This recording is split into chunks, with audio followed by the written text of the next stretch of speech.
दोस्तों, आज मैं आप लोगों को एक वैश्या चूड़ामणि और संत बिल्वा मंगली की कहानी सुनाऊंगी।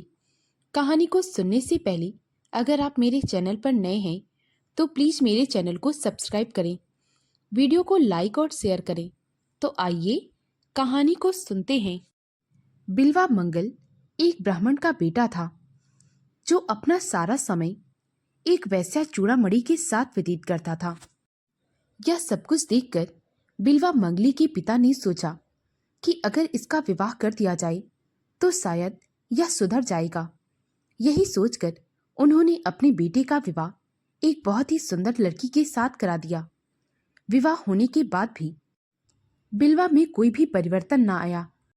वह हमेशा की तरह वैसा के कोठे पर ही पड़ा रहता। ऐसे ही जब बहुत समय बीत गया तो एक दिन बिल्वा मंगली के पिता की बहुत ही ज्यादा तबीयत खराब हो गई और उनकी मृत्यु हो गई। मृत्यु होने पर बिल्वा मंगल को वैश्या चूड़ामणि के यहाँ से बुलवाया गया। वह अपने पिता के अंतिम संस्कार के लिए आया। मरने से पहले उस ब्राह्मण ने अपनी सारी संपत्ति अपनी बहू के नाम कर दी थी, क्योंकि वह अपने बेटे की हरकत को बहुत अच्छे से जानता था। जब बिल्वा को अपनी संपत्ति के बारे में पता चला तो उसे बहुत बुरा लगा।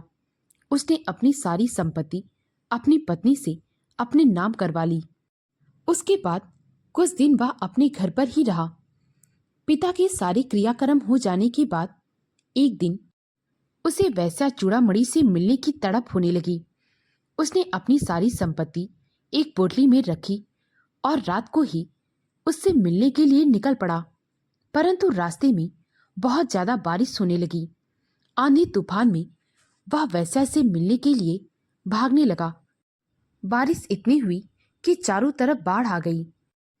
वैश्या के कोठे पर पहुंचने के लिए एक नदी को पार करना पड़ता था।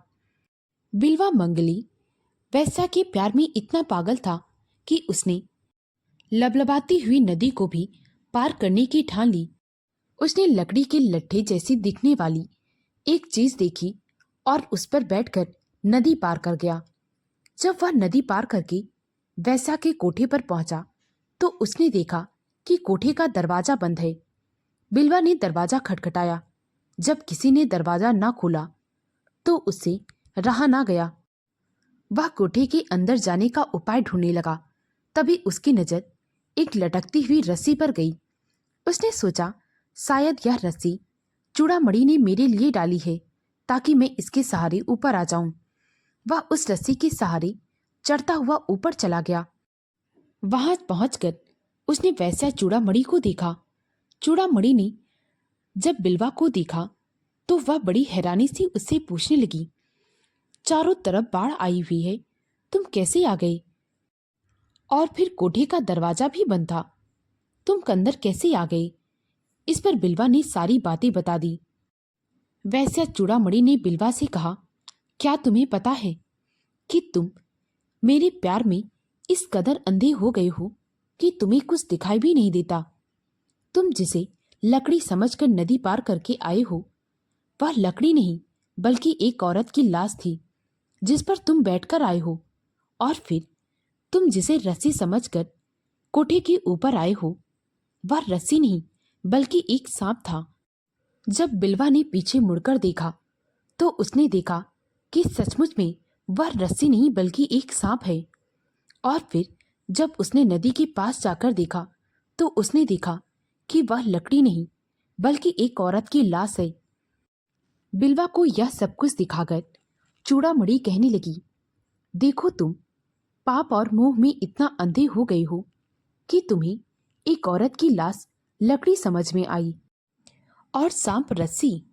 अगर तुम मेरी तरफ से मुंह हटाकर सारा मोह उस मालिक में लगाओ तो तुम इस संसार रूपी नरक से छुटकारा पा सकते हो। वैसे चूड़ामणि की बातों का बिल्वा पर बहुत असर हुआ। उसने आज से ही सारे बुरे कर्मों को त्याग देने का निश्चय कर लिया। वैसे चूड़ामणि ने जब बिल्वा को परमात्मा से मोह करने की बात कही तो उसे यह आभास हुआ कि वह भी तो कितना गलत काम करती है। उसने भी यह ठान लिया कि आज से वह यह सब काम करना बंद कर देगी वह वेश्यावृत्ति जैसा घिनौना काम अब आगे कभी नहीं करेगी। इसीलिए उसने अपने सारे जेवर, अपने साज श्रृंगार का सामान सब कुछ फेंकवा दिया और भगवान की भक्ति में लीन हो गई। बिल्वा ने बुरे कर्मों को त्यागने का निश्चय तो कर लिया, परंतु उसकी असली परीक्षा अब शुरू हुई थी। बिल्वा ने अपने आप को पूरी तरह से भगवान की भक्ति में लगा दिया। वह बांसुरी बजाता, भजन गाता, भगवान का नित्य पाठ करता और फिर मांगकर अपना पेट भरता। उसी नगर में एक बहुत धनी सेठ रहता था। सेठ बहुत ही बड़ा दानी था। उसके दरबार में जो कोई भी जाता कभी खाली हाथ न लौटता। एक दिन बिल्वा भी सेठ के यहाँ पर पहुंच गया। उस दिन सेठ की पत्नी भी दान देने की जगह पर बैठी हुई थी। वह बहुत सुंदर थी। उनकी सुंदरता देख बिल्वा का मन विचलित हो गया। उस दिन तो बिल्वा चुपचाप वहां से भिक्षा लेकर लौट आया, परंतु वह अगले दिन फिर गया। उसने सेठ से कहा, तुम्हारे यहाँ पर जो कोई भी आता है कभी भी खाली हाथ नहीं जाता। सेठ कहने लगा, हाँ, मुझसे जो हो पड़ता है मैं उसे देता जरूर हूँ। इस पर बिल्वा ने कहा, मैं तुमसे जो मांगूंगा क्या तुम मुझे दोगे? सेठ ने कहा, हाँ जरूर, अगर वह चीज मेरे पास है तो मैं तुम्हें अवश्य दूंगा। बिल्वा मंगल ने कहा, मैं एक रात आपकी बीवी के साथ गुजारना चाहता हूँ। यह बात सुनकर भी सेठ बिल्कुल हैरान न हुआ। उसने अगले ही दिन बिल्वा को घर आने के लिए आमंत्रित कर दिया।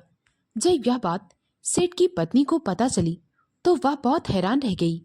वह सेठ से कहने लगी, भला आप इस बात के लिए कैसे मान गए? सेठ ने कहा, उसने मुझसे इतनी छोटी सी चीज मांगी थी, भला मैं उसे कैसे मना कर सकता? मैं अपने पट से नहीं हट सकता था। अगले दिन जब बिल्वा के आने का समय हुआ तो सेठ की पत्नी बहुत ही ज्यादा घबरा रही थी। सेठ ने अपनी पत्नी से कहा, देखो, वह हमारा अतिथि है और मैं चाहता हूँ कि अतिथि के सत्कार में कोई भी कमी नहीं होनी चाहिए। तुम एक पत्नी की तरह उसकी सेवा करोगी। जब बिल्वा आया तो उसे स्नान करवाया गया, नए वस्त्र पहनाए गए, फूलों का हार पहनाया गया। उसके बाद सेठ की पत्नी ने उसे अपने हाथों से भोजन कराया। भोजन करने के बाद जब बिल्वा बिस्तर पर आराम करने के लिए बैठा तो सेठानी बहुत ही ज्यादा असमंजस में पड़ गई। वह मन ही मन सोचने लगी, अब मैं इसकी क्या सेवा करूं? सेठानी ने जब बिल्वा से पूछा तो बिल्वा कहने लगा कि तुम मेरे लिए 2 सुई ला दो। यह बात सुनकर सेठानी को कुछ अजीब लगा, परंतु वह जाकर 2 सुई ले आई। बिल्वा ने उन दोनों सुइयों को लिया और दोनों सुई अपनी आंखों में चुभा लिया। उसने तुरंत ही अपनी आंखें फोड़ ली। यह देख सेठानी बहुत घबरा गई। वह जोर जोर से चिल्लाने लगी। इतने पर वहां पर सेठ आ जाता है। बिल्वा की आंखों से खून बहता हुआ देखकर सेठ बहुत हैरान हो जाता है।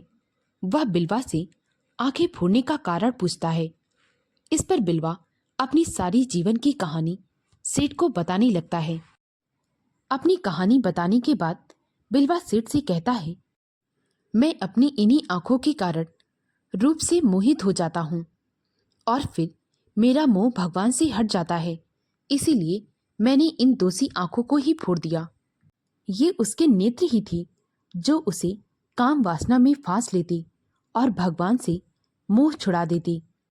इस घटना के बाद बिल्वा पूरी तरह से भगवान की भक्ति में लीन हो गया और एक महान संत बन गया, जो आज संत सूरदास के नाम से भी जाना जाता है। दोस्तों, अगर यह कहानी आपको अच्छी लगी हो तो प्लीज़ मेरे वीडियो को लाइक और शेयर करें। मुझे ज़्यादा से ज़्यादा सपोर्ट करें ताकि मैं आप लोगों के लिए और भी अच्छी अच्छी कहानियाँ ला सकूं। कहानी को पूरा सुनने के लिए बहुत बहुत धन्यवाद।